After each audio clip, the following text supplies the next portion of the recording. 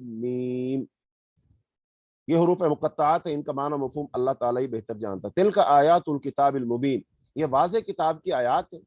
ہم آپ کو موسیٰ اور فرعون کا کچھ حال ٹھیک ٹھیک سناتے ہیں، اور ان لوگوں کے لیے جو ایمان لاتے ہیں۔ بے شک فرعون نے زمین میں سرکشی کی، یعنی مصر میں تھا نا فرعون، اور اس نے اہل مصر کے کئی گروہ بنا دیے۔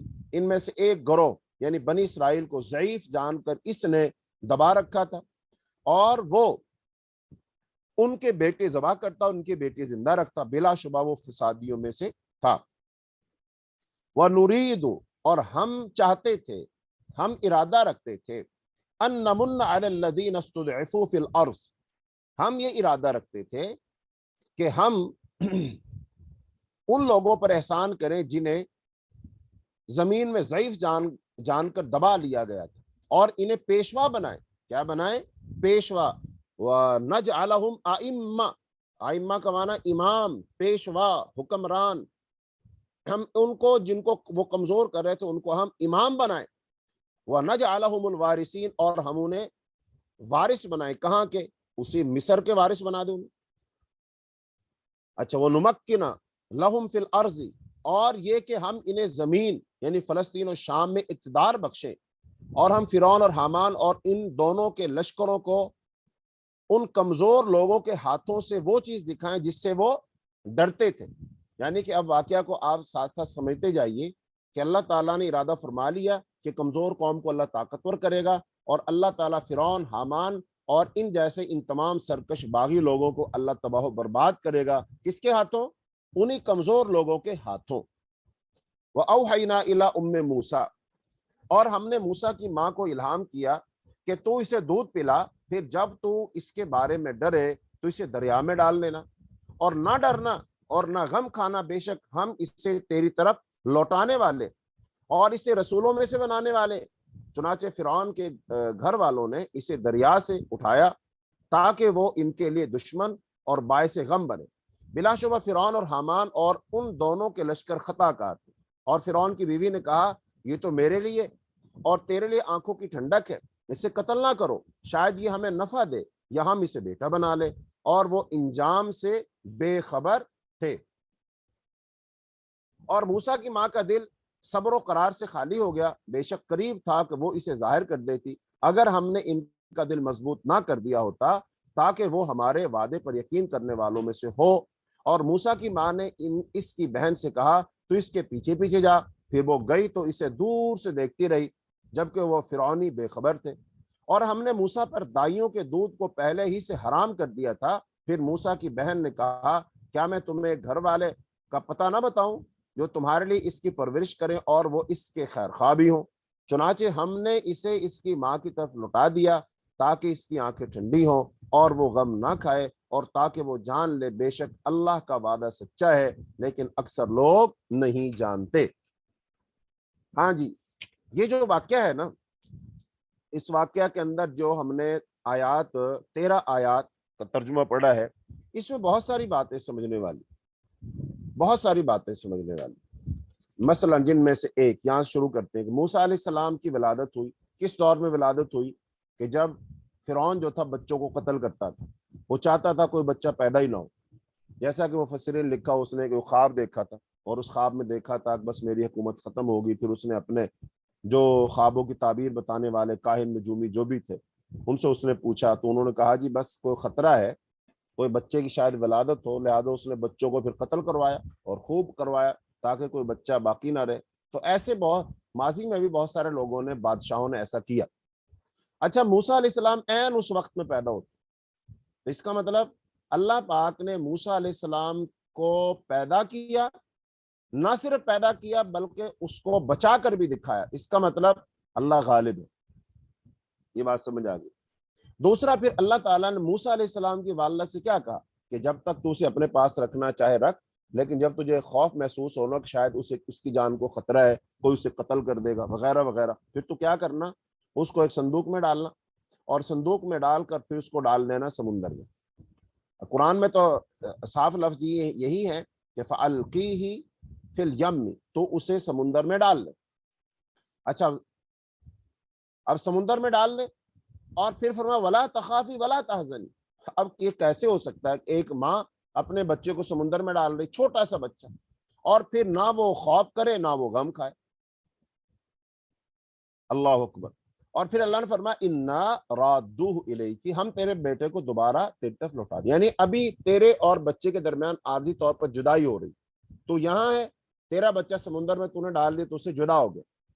اب ظاہری بات ہے تو ڈر رہی کہ وہ ڈوب جائے گا اور یا پھر اس کو سمندر سے کوئی درندہ کھا جائے گا، کچھ بھی ہو سکتا ہے، لیکن اللہ پاک کیا وعدہ فرما رہے ہیں، ہم اسے تیری طرف صحیح سلامت واپس لوٹائیں گے، اس کا مطلب تیرا بچہ محفوظ رہے گا۔ اب یہ ساری باتیں موسیٰ علیہ السلام کی ماں کو الہام کی گئیں۔ اچھا اب انہوں نے ڈال دیا،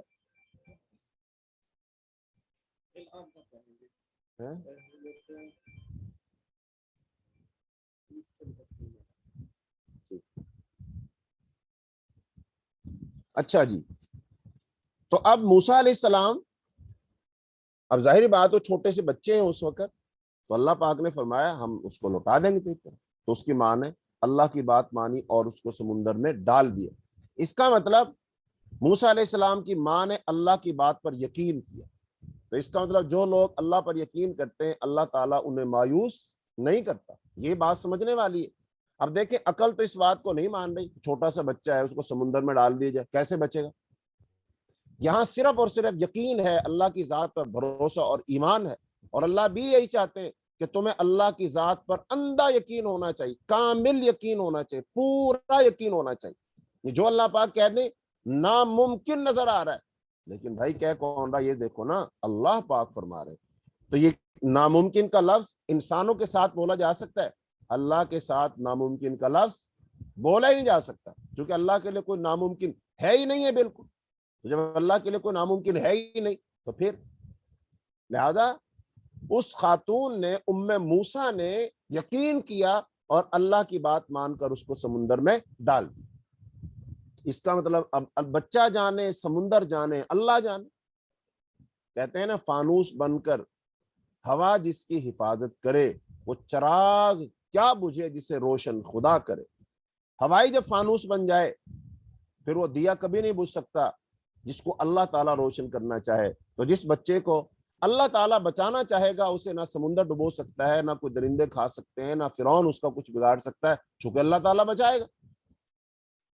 تو موسیٰ علیہ السلام کی والدہ محترمہ نے اللہ کی بات پر یقین کیا۔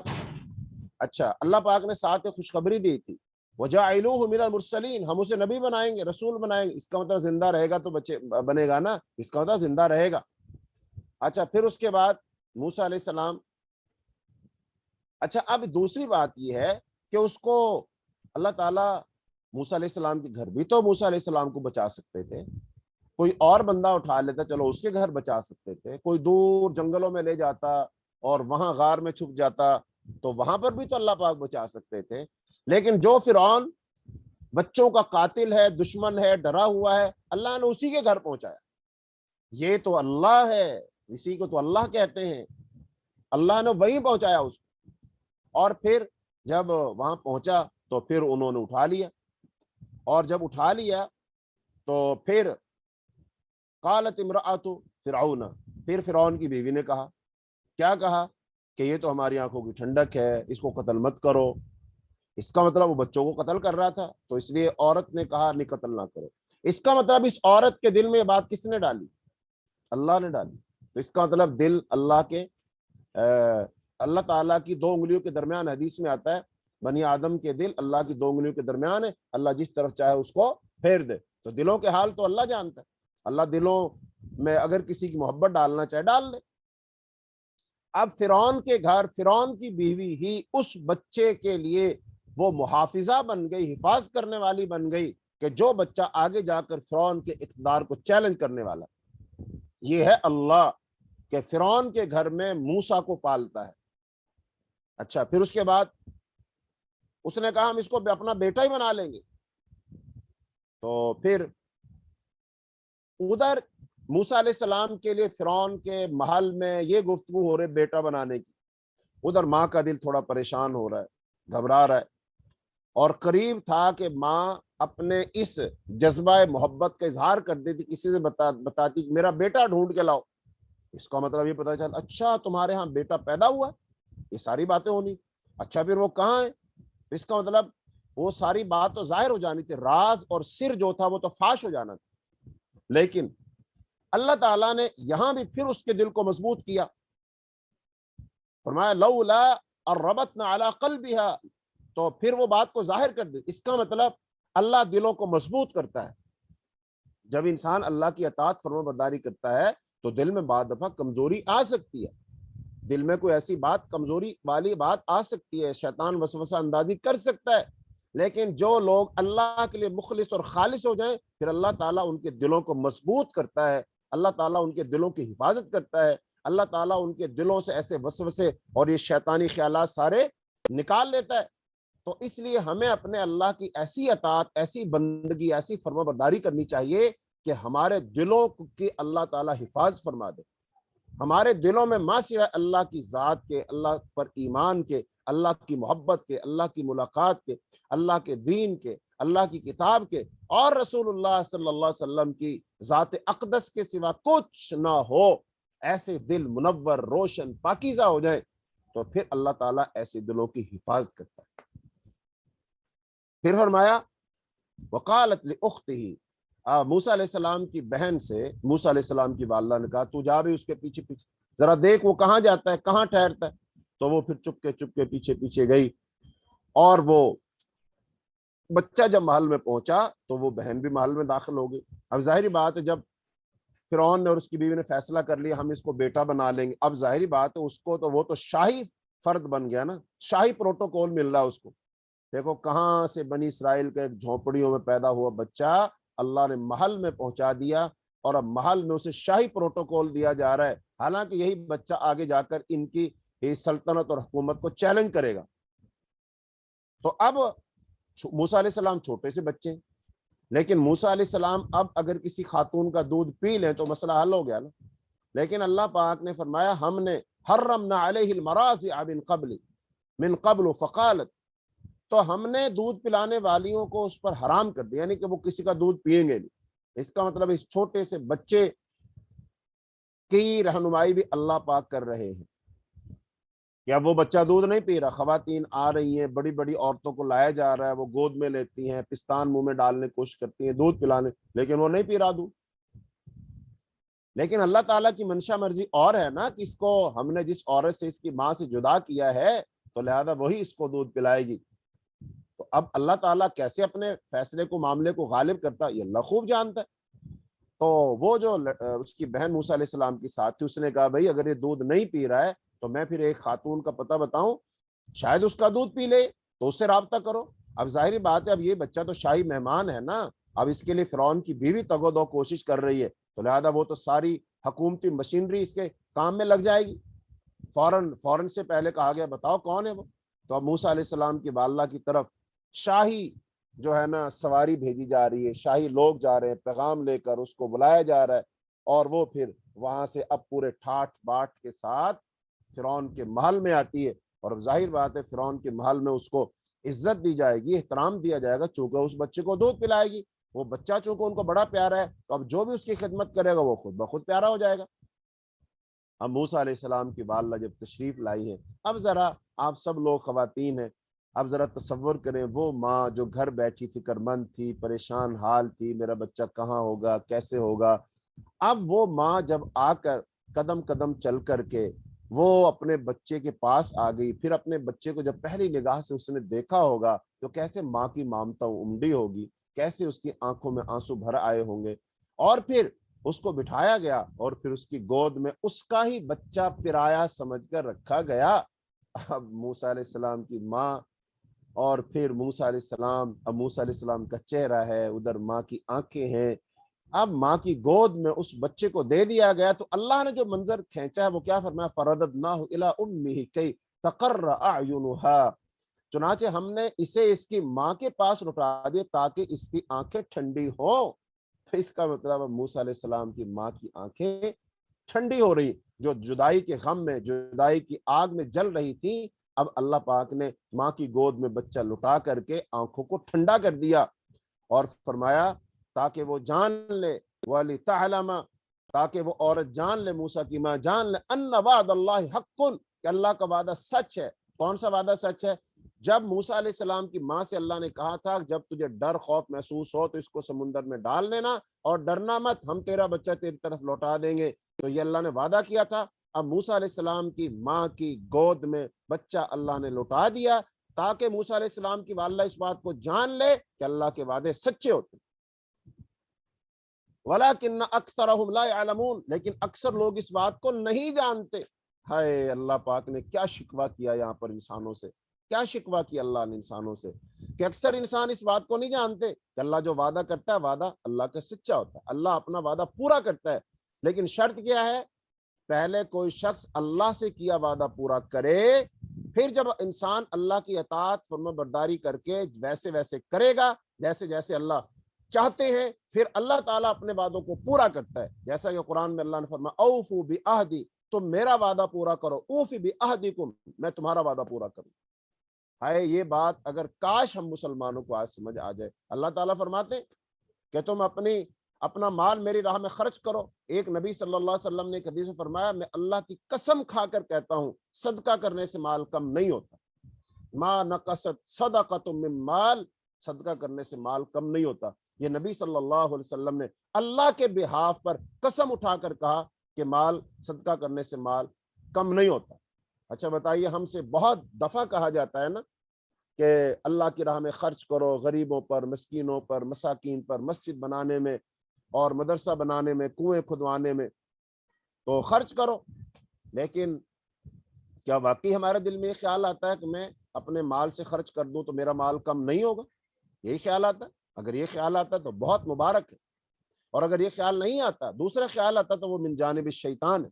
لہذا اللہ کے وعدوں پر یقین کرو، اور اللہ کی راہ میں جن لوگوں کو اللہ نے مال دیا ہے، اور اللہ خوب جانتا ہے جن کو اللہ نے مال دیا ہے، لہذا ان کو چاہیے وہ اللہ کے حکم پر، اللہ کی منشا اور مرضی اور اللہ کے وعدوں پر یقین رکھتے ہوئے وہ اپنا مال اللہ کی راہ میں خرچ کریں، اور اللہ تعالیٰ ان کے مالوں میں اضافہ کرے گا، ان کے مالوں میں کمی نہیں کرے گا۔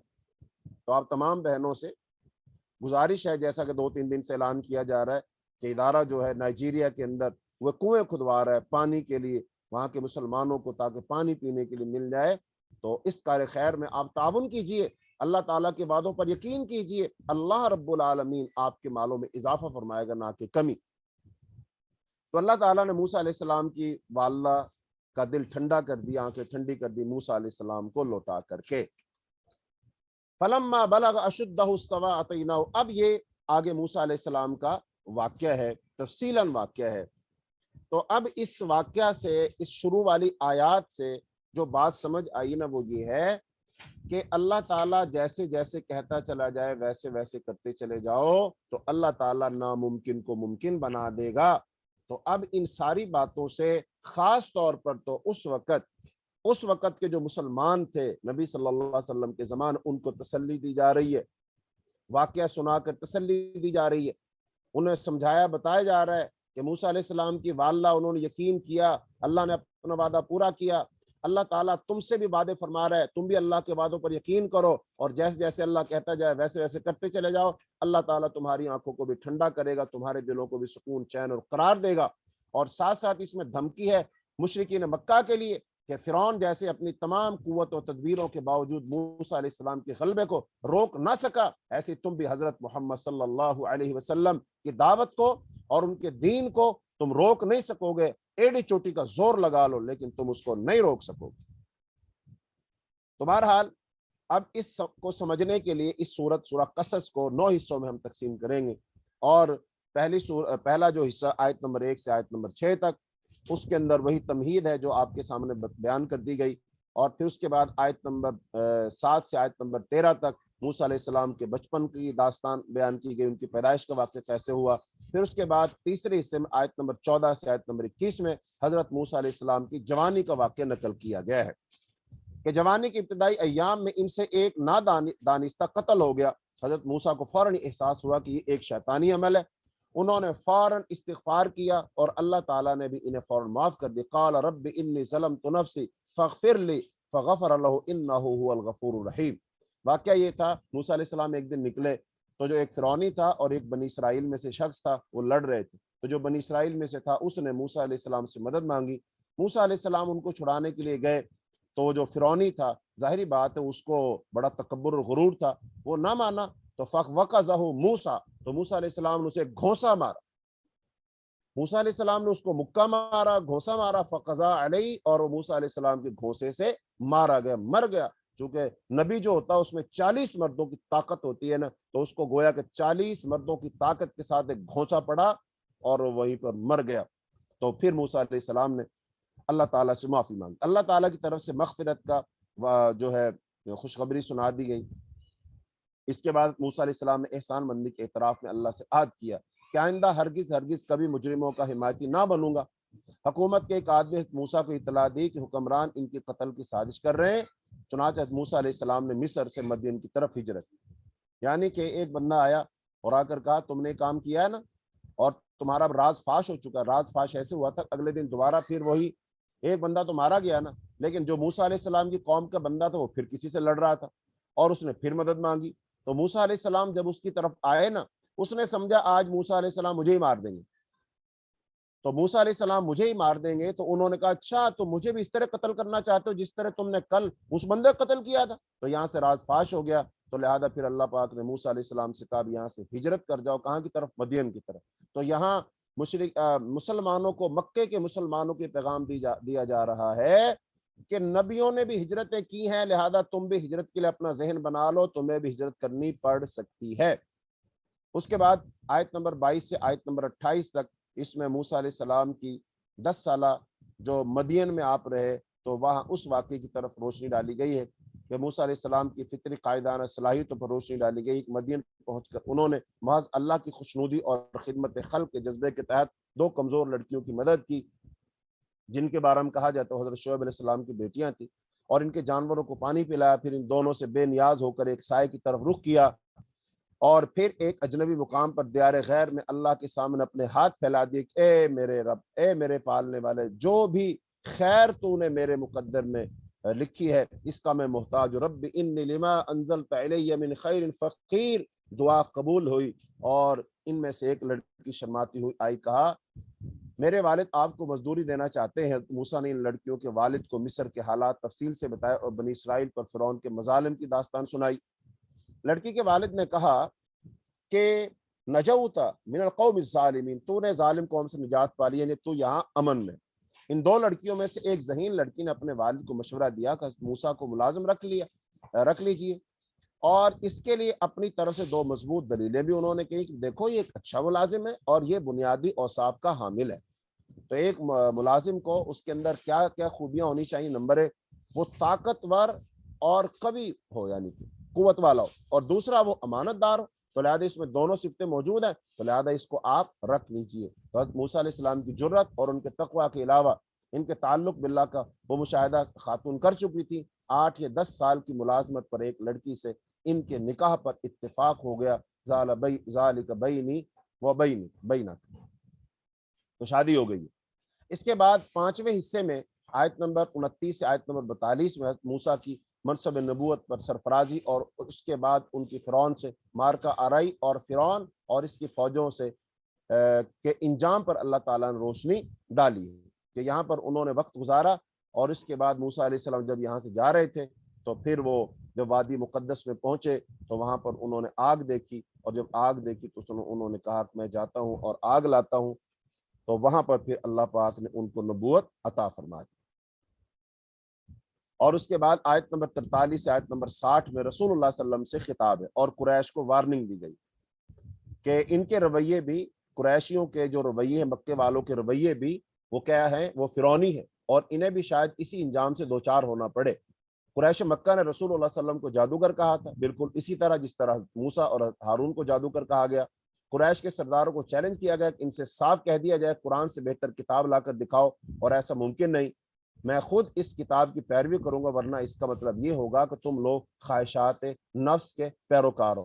یعنی جیسے فرعون نے کہا تھا نا موسیٰ علیہ السلام سے تم جادوگر ہو، پھر ان کے مقابلے کے لیے چیلنج کیا گیا، ایسی اللہ تعالیٰ نے فرمایا اچھا اگر نبی جادوگر ہے تو چلو تم پھر مقابلہ کر لو اس کا، تو لاؤ تم بھی قرآن بنا کر ایسا لاؤ، تو لہٰذا تم قرآن بنا کر نہیں لا سکتے، جیسے فرعون ناکام ہوا ایسے مشرکین مکہ بھی ناکام ہوئے۔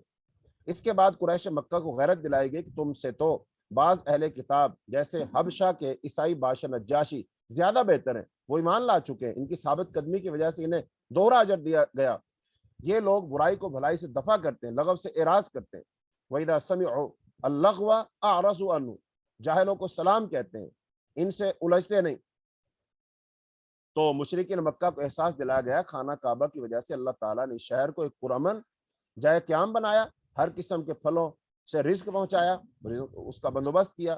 تو مشرکین مکہ کو دھمکی دی گئی کہ تم کس کھیت کی مولی ہو، تم سے پہلے کتنے ہی مغرور وہ بادشاہ اور ان کی تہذیبیں اور معیشتیں سب کی سب تباہ ہو گئی ہے، لہذا تم اپنی معیشت پر نہ اتراؤ اور اپنی بادشاہت پر نہ اتراؤ، تم سے پہلے بڑے بڑے بادشاہ وہ اللہ کے غضب کا شکار ہو چکے ہیں، ایسا نہ ہو تم بھی اللہ کے غضب کا شکار ہو جاؤ۔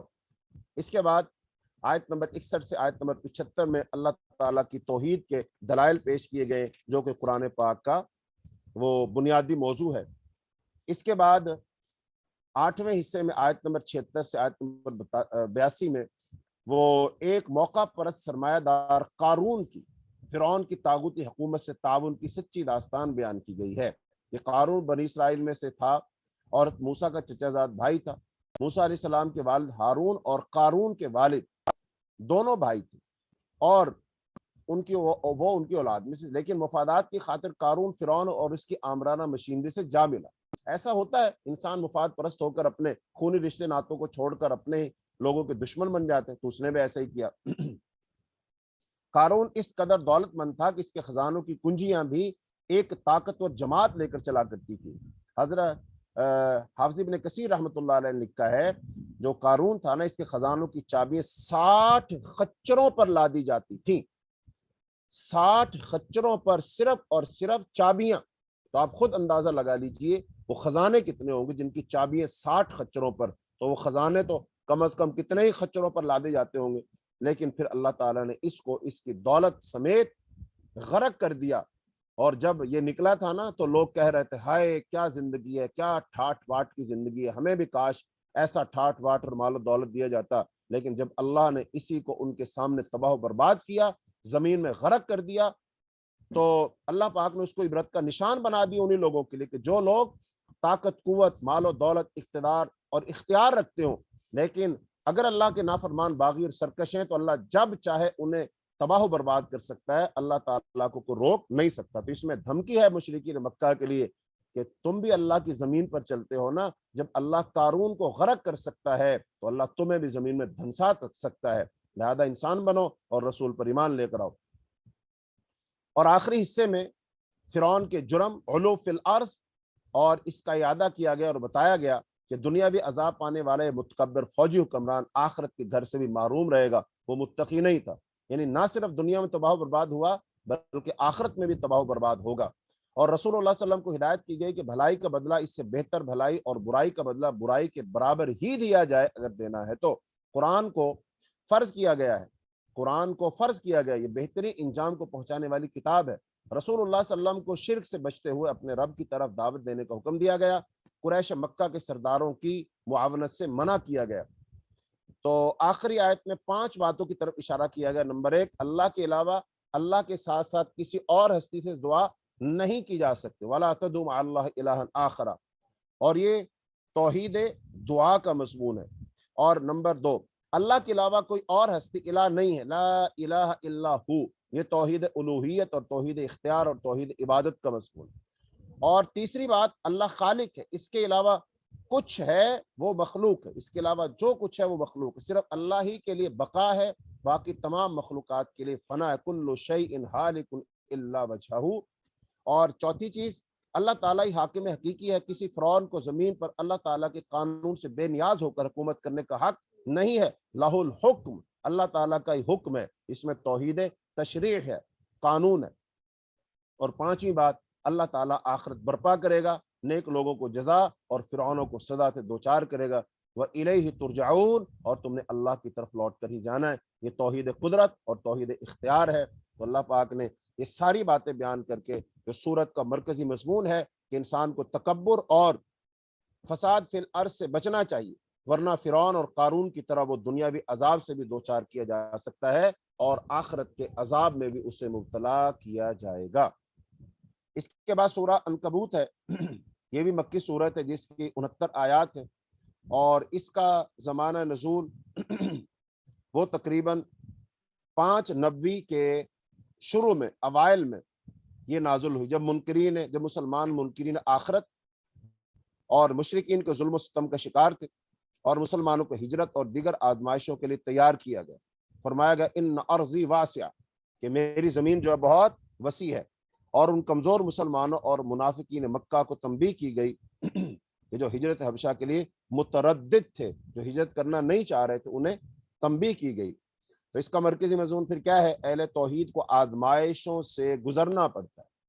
اہل توحید کو جب بھی دنیا میں کہیں بھی اور کسی بھی وقت توحید کا کوئی شخص نعرہ لگائے گا، اس کو آزمایا جائے گا، مشکلات آئیں گی، پریشانیاں آئیں گی، لوگ اس کے خلاف ہوں گے، لوگ اس کو قتل کرنے کی سازشیں کریں گے، لوگ اس کو اپنے ہاں سے نکالنے کی کوشش کریں گے۔ لہذا ان کو اللہ پر توکل اور بھروسہ کرتے اور ڈٹ جانا چاہیے اور توحید کی بات کرنی چاہیے۔ کسی جو ہے نا لی تو لال کا شکار نہیں ہونا چاہیے، مصلحت کا خام خواہ کا شکار نہیں ہونا چاہیے۔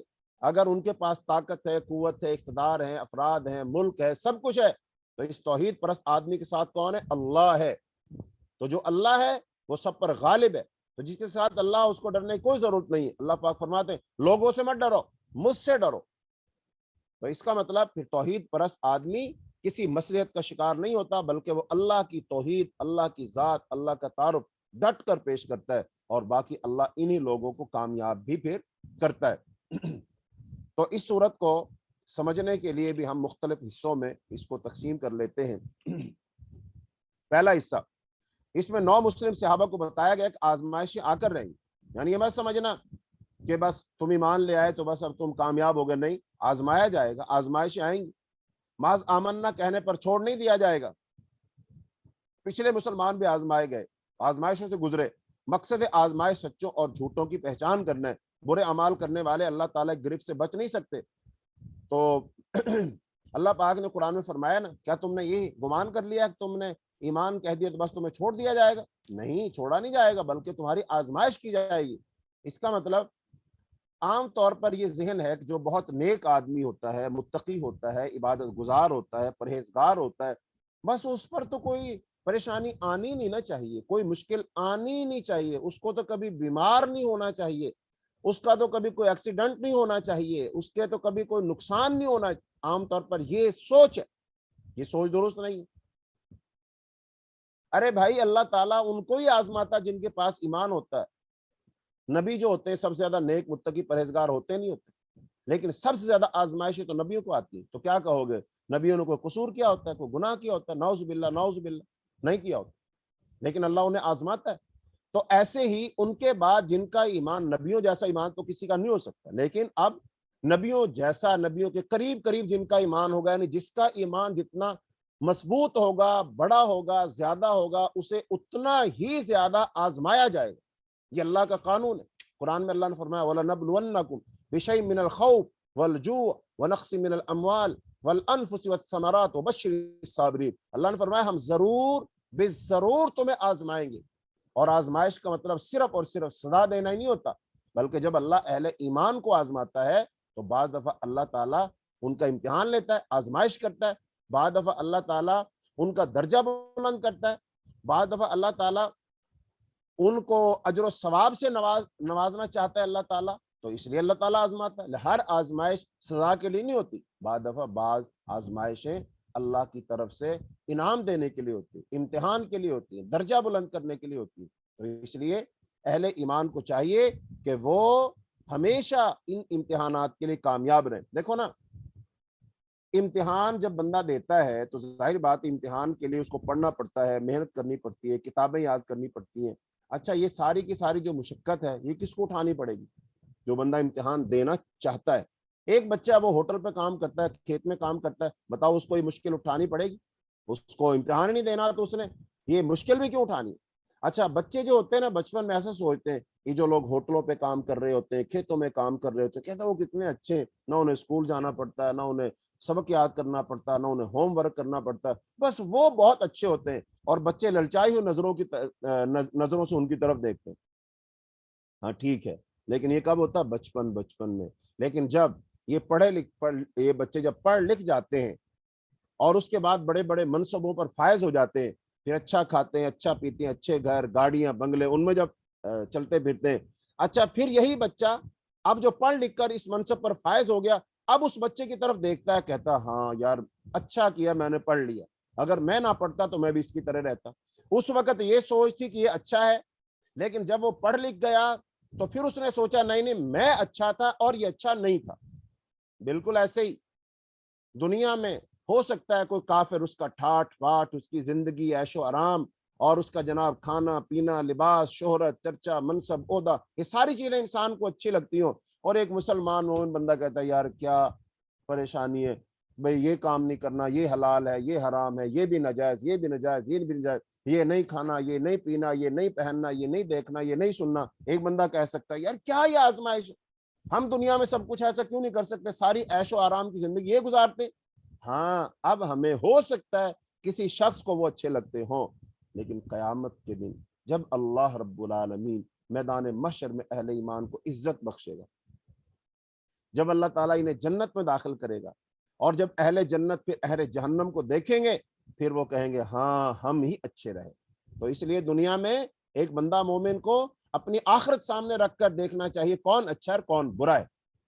تو اس لیے اللہ تعالیٰ اپنے بندوں کو آزماتا ہے۔ اس کے بعد اللہ تعالیٰ نے آیت نمبر 8 سے آیت نمبر 13 میں جو 9 مسلم صحابہ کرام تھے ان کو حکم دیا گیا کہ مشرک سرداروں سے دباؤ میں نہ آئے، یعنی اب اگر وہ اسلام لے آئے ہیں، اگر کوئی ان پر پریشر ڈالنا چاہتا ہے، دباؤ ڈالنا چاہتا ہے کہ تم واپس آ جاؤ، یہ ہو جائے گا وہ ہو جائے گا، کسی سے ڈرنے کی گھبرانے کی کوئی ضرورت نہیں ہے، بلکہ وہ ثابت قدم رہے۔ اور اس کے بعد آیت نمبر 14 سے آیت نمبر 40 میں اس میں آزمائشوں کی تاریخ بیان کی گئی، یعنی آزمائشوں کی تاریخ بیان کی گئی کہ اہل ایمان کو سمجھائیں کہ بھائی صرف تم پر یہ آزمائشیں نہیں آ رہی، تم سے پہلے بھی آزمائشیں آئی ہیں۔ اور اس کی اللہ تعالیٰ نے وہی اقوام کا ذکر کیا، حضرت ابراہیم علیہ السلام کا، حضرت لوط علیہ السلام کا، حضرت شعیب علیہ السلام کا، اور یہ سارے نبیوں کا تذکرہ کر کے یہ بات سمجھائی کہ ان پر بھی آزمائشیں آئیں، وہ ثابت قدم رہے، لیکن جو انہیں آزمائشیں دینے والے تھے، انہیں سزائیں دینے والے تھے، وہ تباہ و برباد ہوئے، عبرت کا نشان بنے۔ تو تم بھی یقین رکھو اس وقت جو لوگ تمہیں ستا رہے ہیں، ظلم کر رہے ہیں، دباؤ ڈال رہے ہیں، بالآخر یہ لوگ ایک دن تباہ و برباد ہوں گے اور تم کامیاب ہوگے۔ یہ بات اللہ تعالیٰ نے سمجھائی۔ اور عنکبوت کا معنی ہوتا ہے نا مکڑی، بکڑی کو کہتے ہیں عنکبوت۔ تو پھر اللہ پاک نے آیت نمبر 41 سے آیت نمبر 43 میں مکڑی کی جالے کی مثال دی ہے کہ مکڑی جو ہوتی ہے، اب ظاہری بات ہے وہ جو اپنا جالا بناتی ہے اس کے لیے تو وہ سب سے مضبوط گھر ہوتا ہے نا، لیکن مکڑی کا گھر کبھی مضبوط نہیں ہوتا، وہ سب سے کمزور گھر ہوتا ہے۔ تو اس کو تو ایک انگلی ایسے کرو تو فوراً وہ اس کا سارا جالا وہ جو ہے بکھر جاتا ہے۔ تو اللہ پاک نے فرمایا یہ جو مشرکین اور کفار ہیں نا، ان کی مثال بھی بالکل اس مکڑی کے جالے جیسی ہے، جو بھی انہوں نے تدبیریں بنا رکھی ہیں، منصوبے بنا رکھے ہیں، پلان بنا رکھے ہیں، یہ اپنے لحاظ سے ان کو بہت مضبوط سمجھ رہے ہیں، لیکن یہ سب سے کمزور ہے۔ کیوں؟ ان کا مقابلہ کس سے ہے؟ اللہ رب العالمین۔ تو اللہ کے مقابلے میں یہ ہے کیا چیز؟ ان کی حیثیت کیا ہے؟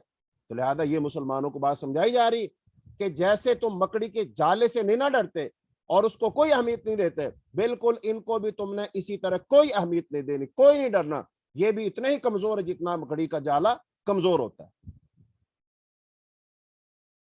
اس کے بعد آیت نمبر 44 سے آیت نمبر 55 میں توحید کے دلائل دیے گئے ہیں، اور آیت نمبر 56 سے آیت نمبر 60 میں اس میں ہجرت کا حکم دیا گیا اور رزق کا وعدہ کیا گیا ہے کہ اگر مقامی جگہ پر دین پر عمل درآمد ممکن نہ ہو تو مسلمانوں کو کسی دوسرے مقام کی طرف ہجرت کرنا ضروری ہے۔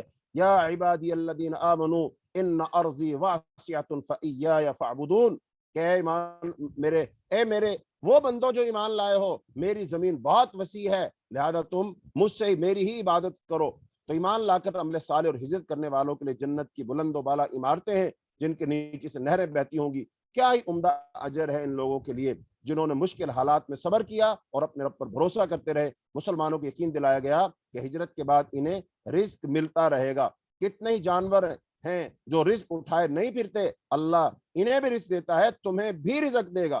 اللہ پاک نے رزق کا وعدہ فرمایا، اللہ پاک نے ملک کا، عزت کا، ہر چیز کا وعدہ فرمایا، لیکن کب؟ اس امتحان سے گزرنے کے بعد، اس امتحان میں پاس ہونے کے بعد۔ آیت نمبر 61 سے آیت نمبر 68 میں قریش کے خلاف فرد جرم ہے۔ حرم کی نعمت کے باوجود یہ لوگ ناشکری میں مبتلا ہیں۔ دنیا کی زندگی کھیل اور دل کے بہلاوے کے سوا کچھ نہیں، اصل گھر آخرت کا ہے۔ کسی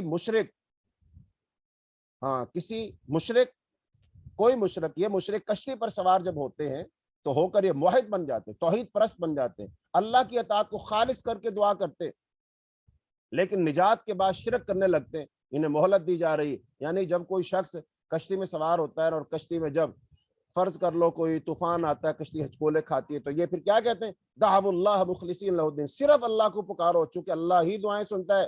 اچھا، جب یہ کشتی پار لگ جاتی ہے، خشکی پر آ جاتی ہے ساحل پر، پھر کیا کہتے ہیں؟ ہمیں فلاں نے بچایا، فلاں نے بچایا، فلاں نے بچایا۔ یہی آج بہت سارے مسلمان کرتے ہیں کہ اللہ تعالیٰ انہیں پریشانی سے بچاتا ہے، اللہ رزق دیتا ہے، اللہ صحت دیتا ہے، فلاں دیتا ہے، لیکن جب وہ صحت مند ہو جاتے ہیں، کام کاج چل جاتا ہے، روپیہ پیسہ مل جاتا ہے، دعا قبول ہو جاتی، کہتے ہیں ہمیں فلاں سرکار کی وجہ سے ملا ہے، میں فلاں جگہ گیا تھا، میں نے فلاں جگہ چڑھاوا چڑھایا تھا، میں نے فلاں کے نام کی نظر نیاز دی تھی، اس لیے میرا کام ہوا ہے۔ اور خدا کے لیے سارے کام کرنے والا ایک اللہ ہے، کوئی نہیں کر سکتا، اس لیے شکر بھی اللہ کا ہی کیا کرو۔